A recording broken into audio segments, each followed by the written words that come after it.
जैसे शास्त्र कहते हैं the loss of semen is the greatest loss. धन का लॉस, इवन हेल्थ का लॉस इतना बड़ा लॉस है, सबसे बड़ा लॉस है वीर्य का नाश। और हमारी मॉडर्न सिविलाइजेशन ही बताती है किस तरह से वीर्य का नाश ही किया जाए, for some cheap thrill of couple of seconds, that's it. सारी सिविलाइजेशन ही इसलिए।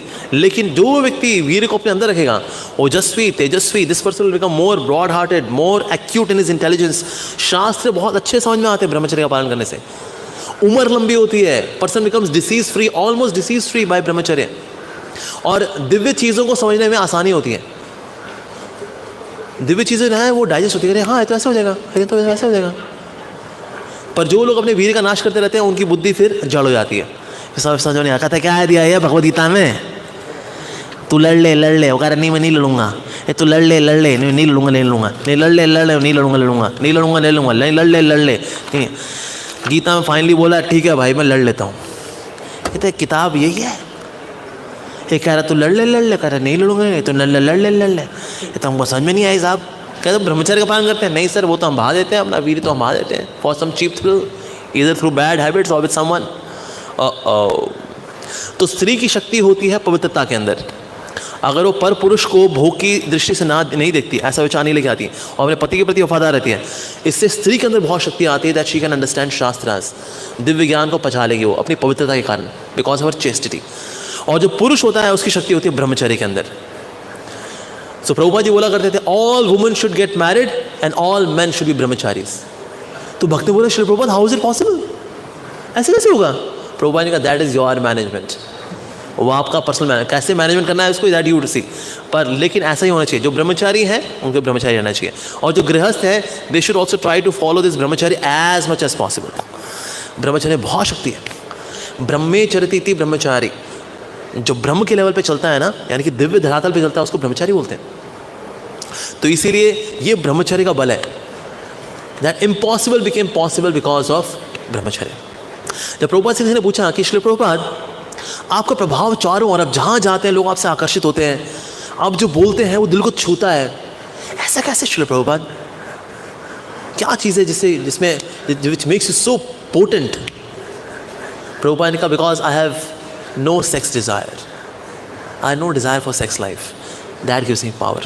Of course Prabhupada ji नित्य सिद्ध वैष्णव है, he has a potency from different platform altogether, but yes Prabhupada जी यहाँ हाईलाइट कर रहे हैं कि जितने ज़्यादा हम सेक्स डिज़ायर से फ्री होते जाते हैं, more we become powerful. The desire for sex life makes us weak.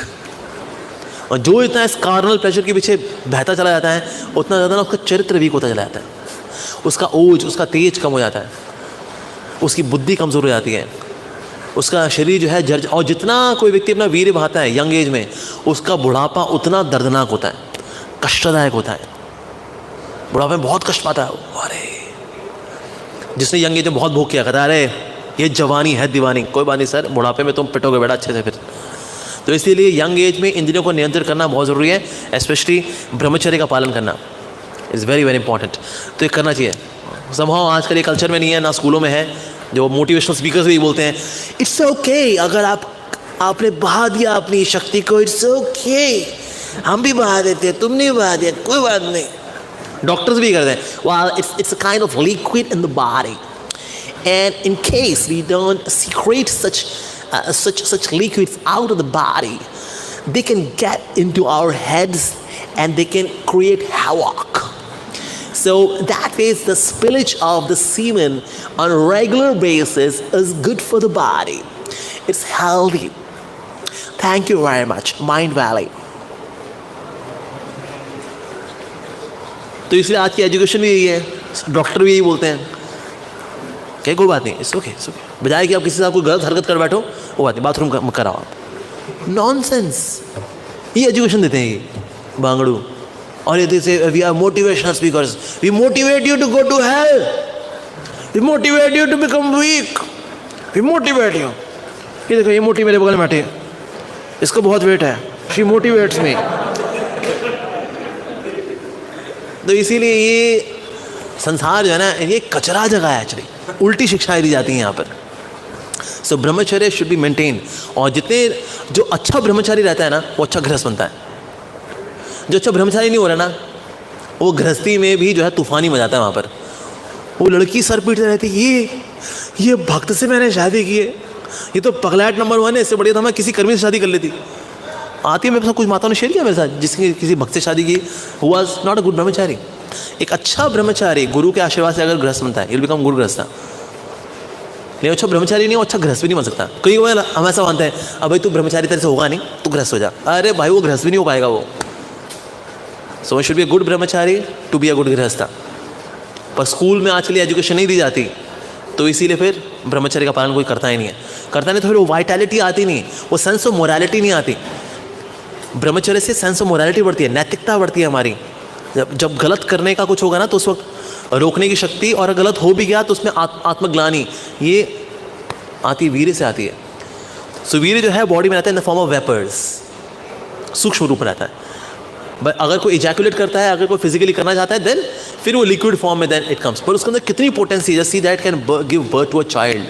Wow, कितनी शक्ति होगी इस ब्रह्मचारी के अंदर। विश्वामित्र मुनि के बारे में उन्होंने पूछा और वशिष्ठ मुनि के बारे में उन्होंने पूछा, तो उनके बारे में उन्होंने फिर बताया कि वशिष्ठ मुनि जो है he was having Nandini. Nandini को देख करके विश्वामित्र मुनि का हृदय आ गया था कि ना इतनी बढ़िया गाय काश मेरे पास होती। उन्होंने सोचा अभी ये मांगूंगा तो मांगने पे तो मना कर देगा, था नहीं देखिए हमको यज्ञ करना होता है, नंदिनी तो हम नहीं दे पाएंगे, देखिए हम सॉरी, कुछ और ले लीजिए। नंदिनी से कुछ चाहिए मैं आपको नंदिनी से देता हूँ, कुछ आपको जो भी कोई व्यवस्था चाहिए, कोई वस्तु चाहिए मिल जाएगी, लेकिन नंदिनी नहीं दे पाएंगे हम, सॉरी ना। तो विश्वामित्र मुनि ने कहा ब्राह्मण लोग हैं, छीन के उठा के ले जाएंगे तो क्या हो जाएगा, तो क्या बिगाड़ लेंगे, ब्राह्मण लोग ही तो हैं, हम physically we are more powerful, ब्राह्मण लोग कमजोर लोग होते हैं। तो ये जो है नंदिनी को जब लेकर के जा रहे थे जबरदस्ती, तो नंदिनी चिल्लाई वशिष्ठ मुनि को, पूरा पुकारा उन्होंने, क्या मेरी रक्षा करिए हे वशिष्ठ मुनि। वशिष्ठ मुनि ने कहा देखिए हम लोग ब्राह्मण हैं, हर परिस्थिति में हमें संतोष में रहना चाहिए, तो इसलिए हम लोग तो संतोष में रहेंगे। अगर आपको जाना है तो आप जा सकते हो, और आपको रहना है तो रह सकते हो, देखो वो आपकी इच्छा है। तो नंदिनी ने कहा मतलब आप मेरी रक्षा नहीं करेंगे, आप चाहते हैं मैं इसके साथ चली जाऊँ। वशिष्ठ मुनि ने कहा ध्यान से सुनो मुझे, मैंने कहा आप चले जाओ, मैं कह रहा हूँ अगर आपको रहना है तो रह जाओ। तो नंदिनी ने बस ये सुना, रहना है तो रह जाओ, तो बस तो ठीक है, बस मैं रहना है तो रह जाओ सुन लिया बस। उसके बाद नंदिनी ने अपने आप को इतना बड़ा कर लिया, विशाल कर लिया, उसमें से जो है निकले कई सारे अजीबोगरीब लोग निकले, बड़े शक्तिशाली लोग, कुछ उनमें मलेश थे, कोई यामन थे, कोई अमेरिकन थे, कोई यूरोपियन थे, कुछ ग्रीक थे, कुछ अफ्रीकन थे, सब निकले उनमें से। उन इतने सारे रंग बिरंगे लोगों को निकलता हुआ देख करके और विश्वामित्र मुनि तो घबरा गए। जितने सैनिक थे उनको पकड़ के पीट रहे थे, वो चाहते तो उनके प्राण भी लेते, लेकिन पर पीट की हड्डियाँ तोड़ करके प्लास्टर लगा कर छोड़ दिया उनको। विश्वामित्र मुनि ने कहा अरे भाई, ब्राह्मणत्व में तो मतलब क्षत्रिय तत्व से ताकत होती है। तो आप जान सकते हो आप में ये क्या ऐसा है आप में कि ये आपकी नंदिनी में इतनी ताकत है, तो आप बताइए कितनी ताकत होगी। वशिष्ठ मुनि से पूछा, वशिष्ठ मुनि से कहा मैं ब्रह्म ऋषि हूँ ना इसीलिए। कहते अच्छा ब्रह्म ऋषि बनना होता है, ओह ठीक है, तो मैं ही ब्रह्म ऋषि बनूंगा। फिर तपस्या की, पहली बार कौन भटकाया उनको, मेनका। पहले मेनका से दिमाग घूम गया उनका, नहीं ये गलत हो गया है। अगली बार फिर ध्यान लगाया, फिर रंभा आई, जब रंभा ने किया छन छन चका छन छन छन, कहता इस बार नहीं करूँगा यार, ये पिछली बार मेनका ने दिमाग खराब किया था मेरा। फिर वो लेकिन किया छन छन चका छन छन छन छन छन छन छन चका छन। तो गुस्से में आ गए, तेरी तो मैं तेरे बताऊँ, जब भी कोई तपस्या कर रहा हो तुम डांस करने आया करो उसके सामने, बदतमीज बदलिहाज। तो रम्मा ने कहा क्रोधित हो रहे हो, पहले काम में गए अब क्रोध में गए, मैं चलती हूँ अब। कहता अरे लो जी, कभी लस्ट बुद्धि खराब करती है तो कभी क्रोध बुद्धि खराब कर देता है, क्या यार ये तपस्या कैसे होगी। तो वशिष्ठ मुनि से जाके पूछते हैं कि तपस्या होती कैसे है, तो तपस्या होनी नहीं। तो मैं उनसे जाके पूछा, कहते वशिष्ठ मुनि आप ही बताइए, आप ये ब्रह्म ऋषि बने कैसे आप। मैं तपस्या करता हूँ, ये छक छन छन छक छन छन छन छन छन, मैं छन जाता हूँ उसमें, और मैं ब्रह्म ऋषि नहीं बन पा रहा। मैं पहले मेनका आई, वो मुझको भटका दी, गलत जीपीएस पकड़ा गई मेरे को, फिर रंभा आई, फिर और गलत जीपीएस पकड़ा, मैं कहीं और निकल जाता हूँ बार बार, क्या करें। तो फिर उन्होंने कहा कि देखो आप तपस्या करते हो लेकिन आप भक्ति भावना से नहीं करते, ये चैलेंजिंग स्पिरिट लेकर के तपस्या करते हो आप, भक्ति भावना, समर्पण की भावना, विनीत भावना, इस भावना से तपस्या क्या करो, तब आपको फल प्राप्त होगा। कहा हो, तपस्या करनी चाहिए तो विनीत भावना से करनी चाहिए। हाँ, अगर विनीत भाव से तपस्या ना करो ना, वो तपस्या आपको कठोर बना देगी, आपके हृदय को बड़ा पथरीला बना देगी। तो इसलिए भक्ति भावना से तपस्या क्या करो, ये तपस्या आपको जो है it will make you dry, ऐसे हो जाओगे आप। अब देखें ना कहीं they are dry sadhus, they very dry sadhus. क्या है, क्या लेके आए हो? कहते आपके लिए भोज लेके आए थे, यहाँ रख दे, जाओ यहाँ से। पानी पिएगा आप? मांगा तेरे, क्या मांगा मैंने? मांगा पानी तो नहीं, तो फिर जाओ यहाँ से। कहता वो गद्दी गद्दी गद्दी गद्दी गद्दी बैठेंगे, आपको आसन देते, पहले रखना चाहिए था, क्या व्यवस्था है यहाँ पर? कहता वो अच्छा ठीक है, आप अच्छा आप आपकी जाने की व्यवस्था करनी है, तुम चाहते हो मैं यहाँ चले जाए? कहते नहीं, इसलिए पूछे मतलब ओला से जाएंगे, उबर से जाएंगे, क्या तुम्हारी खुद की कार नहीं है? कहता अरे भाई साधु को डील करना हो, my God. So some sadhus, they are so insensitive, so dry, so unsocial, so wild, because उनकी तपस्या जो भक्ति विहीन तपस्या होती है उनको ड्राई बना देती है।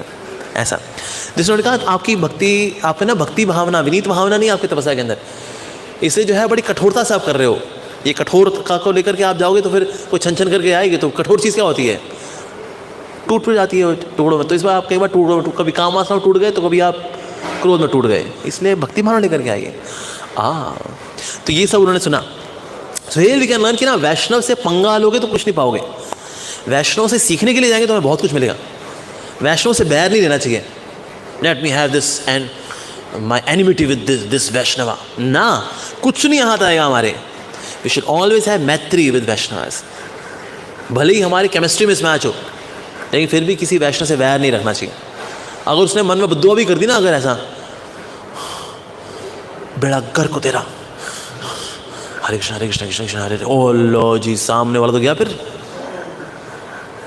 तो वैर नहीं लेना चाहिए। प्रभु जी आप नाराज तो नहीं, नाराज नहीं बना हमसे। अभी आजकल मैं देखा लोग इतना नहीं कुछ परवाह नहीं करते, पर हम जब न्यू भक्ता थे हमको याद है, अगर कोई गुस्सा होता था वैष्णव ना, हम 2-3 बार जाके पूछते, प्रभु जी आप गुस्सा तो नहीं है ना, आप गुस्सा तो नहीं है ना? कहते नहीं हूँ। अब लेकिन तीसरी बार पूछना फिर गुस्से में आ जाऊँगा, लेकिन लोग पूछते थे। अभी कोई नहीं पूछता, कहते नाराज है तो क्या हो गया, नाराज तो नाराज रहे, क्या हो गया, फिर खुद जल रहा है और क्या जले भस्म, और क्या तुम्हारा क्या, हम तो जपा करें हरे कृष्ण कृष्ण कृष्ण हरे राम हरे राम राम। अरे नहीं भाई, कोई भक्त नाराज है, उसे हमसे दुखी हो, क्षमा कर दो, गलती होगी आपसे, हम ठीक से नहीं बोले आपसे कल ना, वो जल्दी में थे ना, इसलिए गलती होगी, सॉरी, मान जाओ भाई, मान। आप दुखी तो नहीं ना हमसे, आप क्रोधित तो नहीं है ना हमसे।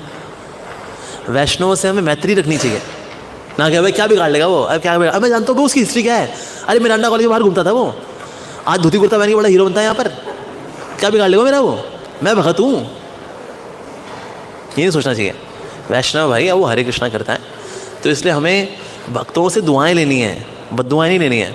सो we should always have good relationship with the devotees. और कभी हमें कोई लगे कि कोई वैष्णव से नाराज़ है, we should always go and persuade कि प्रभु आपसे नाराज़ है तो क्षमा कर दीजिए, हमारे व्यवहार से थोड़े नौसखिए हैं ना, हम क्या करें, लेकिन नाउ सीखिए, अब हम सीखेंगे आपसे, प्लीज़ क्षमा कर दीजिए, ऐसा।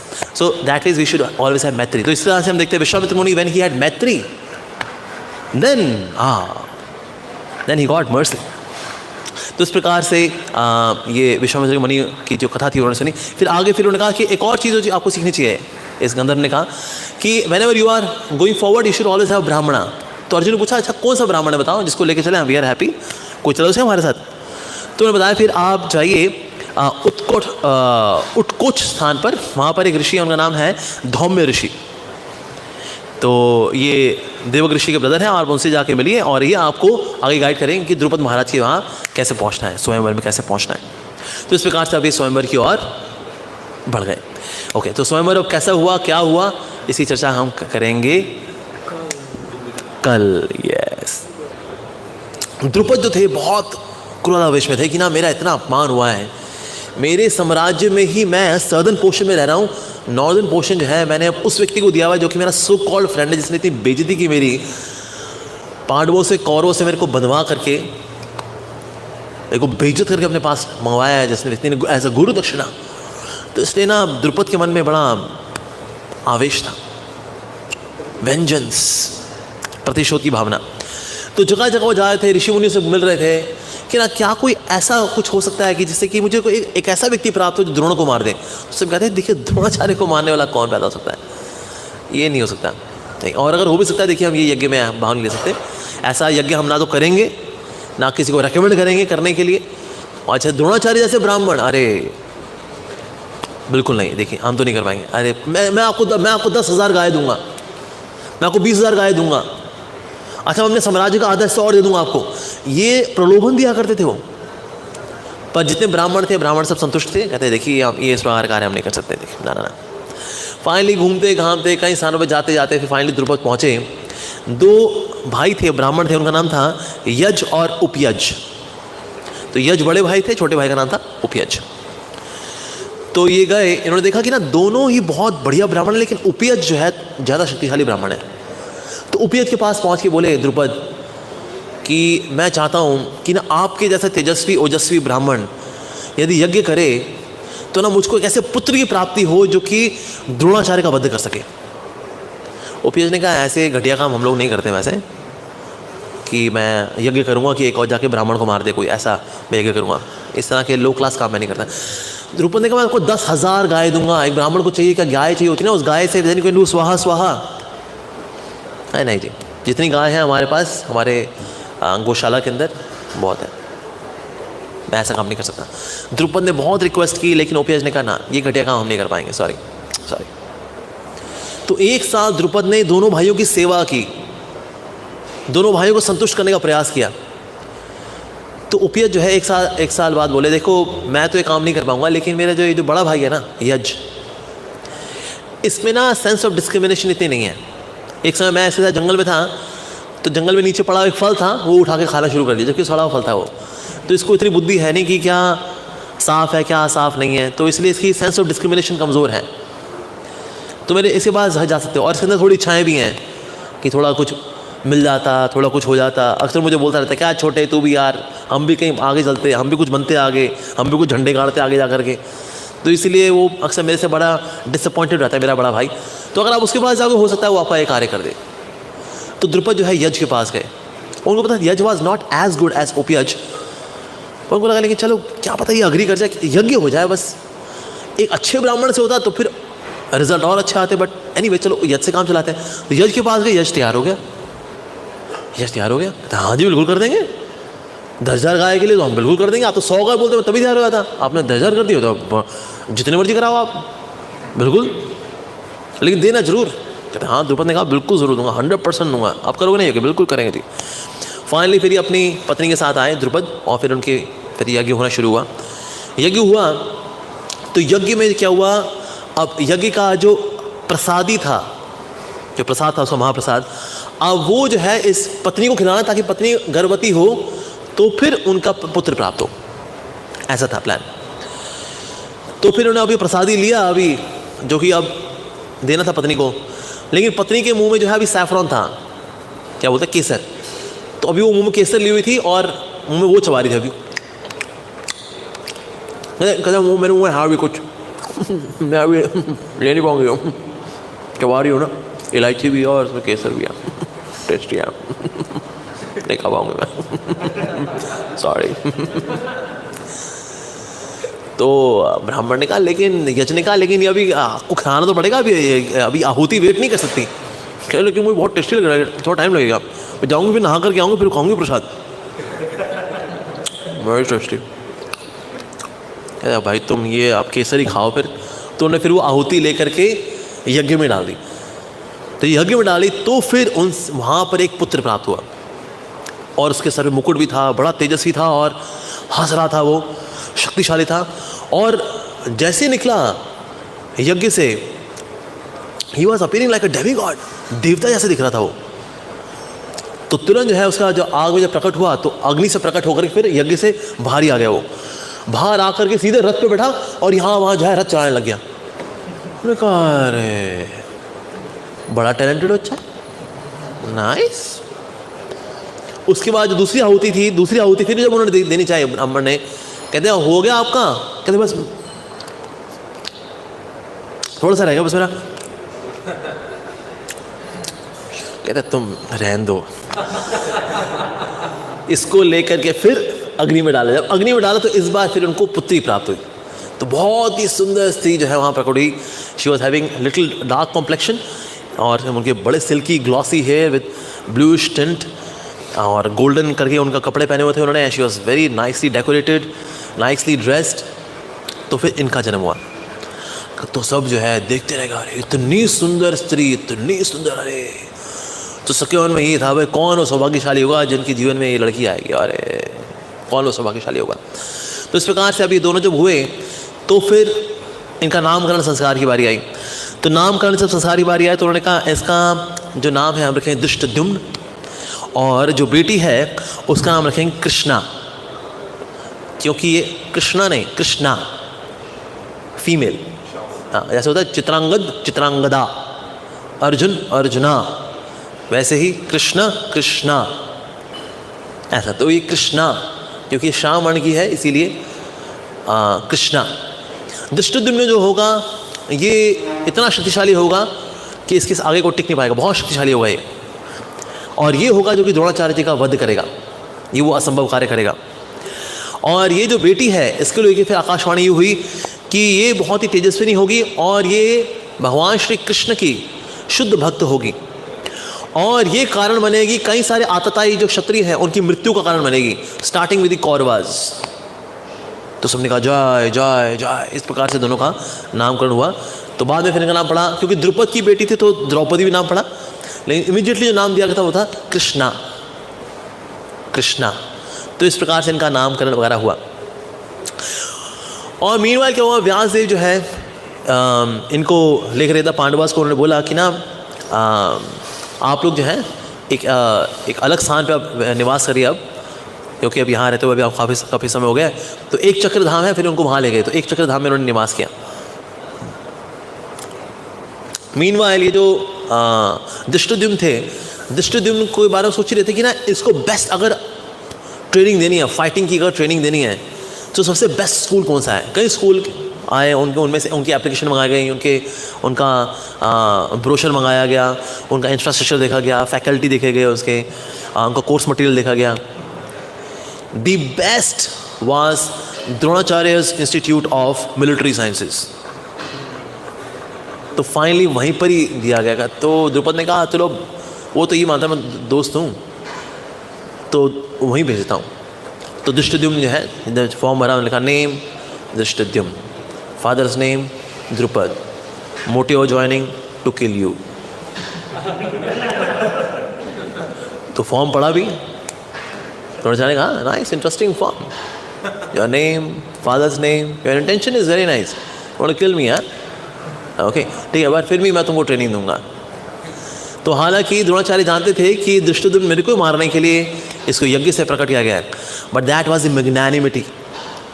ये उनका बड़ा हृदय था, एक ब्राह्मण का हृदय बहुत बड़ा होना चाहिए। तो उन्होंने कहा लेकिन मेरा क्योंकि कर्तव्य है कि मेरे को ट्रेनिंग देनी चाहिए मिलिट्री साइंसेज की, तो मैं तुमको मिलिट्री साइंसेज की ट्रेनिंग दूंगा, क्योंकि मैं जानता हूँ तुम इसका इस्तेमाल करोगे मेरे को मारने के लिए। लेकिन ये बात भी श्योर थी, चाहे वो कितना सीख ले, लेकिन दृष्टद्युम्न कभी भी स्किल पॉइंट ऑफ व्यू से इतना शक्तिशाली कभी नहीं बन सकता था कि द्रोणाचार्य को मारे। द्रोणाचार्य अपनी इच्छा से उसके हाथों से मरे, क्योंकि उन्होंने देखा कि ना विधि का यही इच्छा है। अगर विधि की इच्छा से ऐसे यज्ञ हुआ है कि यज्ञ में से ऐसा पुत्र प्राप्त किया गया है कि जो उनका वध करेगा, तो इसीलिए मैं इस विधि के इस विधान को स्वीकार करता हूँ, तो मैं इसको ट्रेनिंग दूंगा। तो पांडवों को ट्रेनिंग दी, साथ ही दृष्टद्युम्न को भी ट्रेनिंग दी, और कोई भेदभाव के बिना कि मैं इसको थोड़ा कम सिखाता हूँ कि तलवार चलाते चलाते जो है मिस्टेक कर देगा ये, तो तलवार यहाँ से निकल जाएगी, तलवार यहाँ से निकल जाएगी। मैं बताया नहीं था पेट तलवार यहाँ डालनी होती है। नहीं, एवरीथिंग ही टॉट हिम, जो सबको दिया वही। सो दिस अनदर एग्जाम्पल कि अगर विधि का विधान में कुछ है, हमारे प्रारब्ध में अगर कुछ है, उस प्रारब्ध को स्वीकार करना चाहिए, बजाय कि उसमें कोई जुगाड़ लगा करे किनारे किया जाए उसको। जो प्रारब्ध है, अगर हेल्थ वाइज कोई प्रारब्ध है, स्वीकार करना चाहिए। मेरी हेल्थ ख़राब रहती है, मैं खिचड़ी खाता हूँ, मेरे आगे भक्त होंगे पाव भाजी खा रहे होंगे और बोल रहे होंगे प्रभु जी पाव भाजी इज अमेजिंग, और मैं कहूँगा हाँ बिल्कुल भाई प्रभु जी, मैं ये खिचड़ी और दही पाता हूँ, मेरा पेट खराब रहता है ना। ये मेरा प्रारब्ध है। मेरी पत्नी है जो खून चूसने वाली है, मेरा प्रारब्ध है। मेरा पति है जो दिमाग से सकेला है, मेरा प्रारब्ध है। मेरे बच्चे हैं जो मेरा खून चूसते हैं, मेरा प्रारब्ध है। जो प्रारब्ध है उसको स्वीकार करना चाहिए। हमारी फाइनेंशियल कंडीशन, कितना प्रयास कर लिया, पैसे नहीं आ रहे, बिजनेस करते हैं, फ्लॉप हो जाता है, फिर दोबारा शुरू किया। एंटरप्रेन्योरशिप के कई कोर्स कर लिया हमने, ऑनलाइन ऑफलाइन, ये लाइन वो लाइन, लेकिन बिजनेस चलता कम है, फ्लॉप ज़्यादा हो जाता है। प्रारब्ध है। तो जो भी हमारा प्रारब्ध होता है उसको स्वीकार करना चाहिए।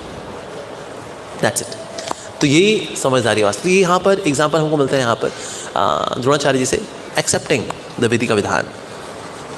उसके बाद फिर व्यास देव जी ने बताना शुरू किया कि ना पांडवों, आप काफ़ी समय से अब आप लोग ब्रह्मचर्य में ही हो भी अब, लेकिन आप लोग राजकुमार हो तो आपको विवाह की तैयारी करनी चाहिए। एक बहुत ही सुंदर राजकुमारी प्रकट हुई है अभी द्रुपद महाराज के यहाँ पर, उसका नाम है द्रौपदी, कृष्णा भी उसका नाम है। आप लोगों को उसकी तैयारी करनी चाहिए। तो पांडवों ने कहा थोड़ा हमको बताइए कौन है ये।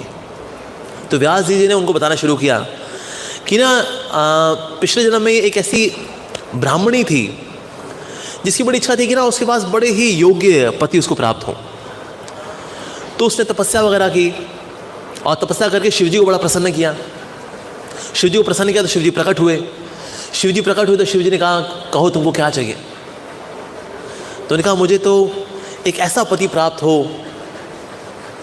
मुझको एक ऐसा पति प्राप्त हो जो कि धर्म की मूर्ति हो, मुझको एक ऐसा पति प्राप्त हो जो कि बहुत अधिक बलवान हो, जिसको कोई परास्त ना कर सके, मुझको एक ऐसा पति प्राप्त हो जो कि महान धनुर्धर हो, मुझको एक ऐसा पति प्राप्त हो जो कि बहुत सुंदर हो, मुझको एक ऐसा पति प्राप्त हो जो कि बहुत ही सेवा भावना वाला हो।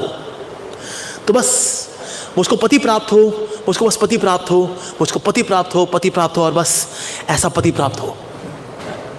तो शिवजी ने कहा तथास्तु तथास्तु तथास्तु तथास्तु तथास्तु। कहते यह आपने ऐसे कैसे कर दिया तथास्तु? मेरे को एक पति चाहिए।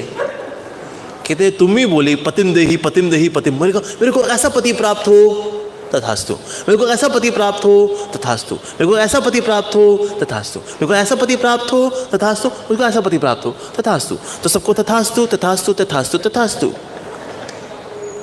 लो 5 पति प्राप्त होंगे। कहते जो क्वालिटी तूने बताई थी ना, ऐसी क्वालिटी एक व्यक्ति में होती ही नहीं है। तुम्हारी एक्सपेक्टेशन बहुत हाई थी। इस संसार के चिलगोजों में तुम ये सारी क्वालिटी एक ही व्यक्ति में चाहती हो। अलग अलग में फिर भी मिल जाएंगी, लेकिन एक व्यक्ति में तो फिर भगवान में मिलती हैं। अब वो वाली तपस्या तुमने की नहीं थी कि तुमको भगवान पति रूप में प्राप्त हो जाए। उसके लिए तो फिर नंद महाराज से, यशोदा मैया से प्रार्थना करनी पड़ती है, ऊर्ज व्रत रखना पड़ता है गोपियों की तरह। वो तुमने किया नहीं है, तो इसीलिए पति तुमको प्राप्त होंगे, लेकिन 5 पति प्राप्त होंगे, क्योंकि पतिम देही पतिम देही पतिम देही पतिम देही पतिम देही। तो तथास्तु तथास्तु तथास्तु तथास्तु तथास्तु। तो ये जो ब्राह्मणी थी फिर ये द्रौपदी के रूप में प्रकट हुई, और फिर इनको 5 पांडव प्राप्त हुए अपने पति रूप में। तो इस प्रकार से उन्होंने बताया कि इसको 5 पतियों का आशीर्वाद है, इसीलिए तुम 5 ही हो जिससे वाह होना चाहिए द्रौपदी का। तो ये कथा उन्होंने सुनाई व्यासदेव जी ने। तो इसने उन्होंने कहा कि आप जाइए द्रुपद महाराज के यहाँ पर, बहुत जल्दी वहाँ पर स्वयंवर होने वाला है, तो स्वयंवर में आप लोग भाग लेने का तैयारी करिए। तो अब ये लोग चल पड़े।